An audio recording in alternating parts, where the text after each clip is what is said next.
Abalina obulwadde bwa siriimu n'akafuba mu bitundu by'e Butalejja n'Embale balaajana oluvannyuma lw'ebbula ly'eddagala mu malwaliro, ekintu ekitadde obulamu bwabwe mu katyabaga. Kote omwezi ogwokusatu ogwokuna n'ogwokutaano nayagala okufuna eddagala lya ndwadde ez'obukaba n'ekyomukisa omubi nti natuuka ku famasi eddagala teryaliyo.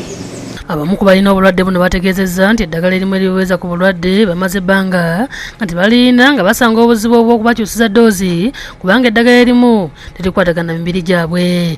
Agamu ku malwaliro gettuuseemu okuli erya Busoro Hospital Butalejja, Bufumbo Health Center n'Ennyondo Health Center, embeera gye galimu yeraliikiriza ng'akulira laboratoire y'eddwaliro lino Farida Nagudi ategeeza nti balina bikozesebwa ng'enkampa ne basaba okuyambibwako ku nsonga eyo.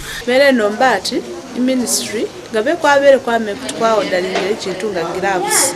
Bo abasawo mu malwaliro gano bategeeza ebimu ku biviirako ebbula ly'eddagala era nti kikosezza nnyo obulamu bw'abalwadde. Byekweyambisa nga gloves ne boots waba baze kujjako omusaayi n'ekikolondwa kiri kulabikiranga bizibu kuba gavumenti teri kuyamba. Kino kibaliriza ab'ekitongole ekivunaanyizibwa ku balina obulwadde bwa mukenenya ekya Forum for People Living with HIV/AIDS n'ekya PATH okuyingira mu nsonga zino era nga bagenze ku disitulikiti, ku National Medical Stores sako ne malwaliro okumanya obuzibu nga bavunaanyizibwa ku nsonga zino e Butalejja n'Embale. Okubadde Moses Wabala boogedde ebizibu bye balina ku by'obulamu bitundu bino n'ekiviiriddeko ebbula ly'eddagala.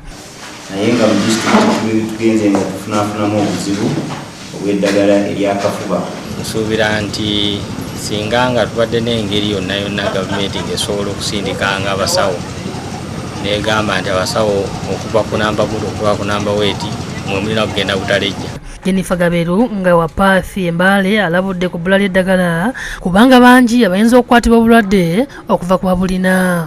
Eddagala lya TB bwe liba teririiwo terikosa abo bokka abalina TB ne n'abo abatalina TB baba bakosebwa. Solome Atimu nga wa kibiina ekyabalina akawuka ka mukenenya akasiza ebbula ly'eddagala neyennyamira olw'okuba nti ekyuma ekikebera amaanyi g'akawuka ka mukenenya mu mubiri ekya CD4 balina kimu kyokka mu kitundu. There's been clients going without medicine for a few days as the small health centers are trying to move around.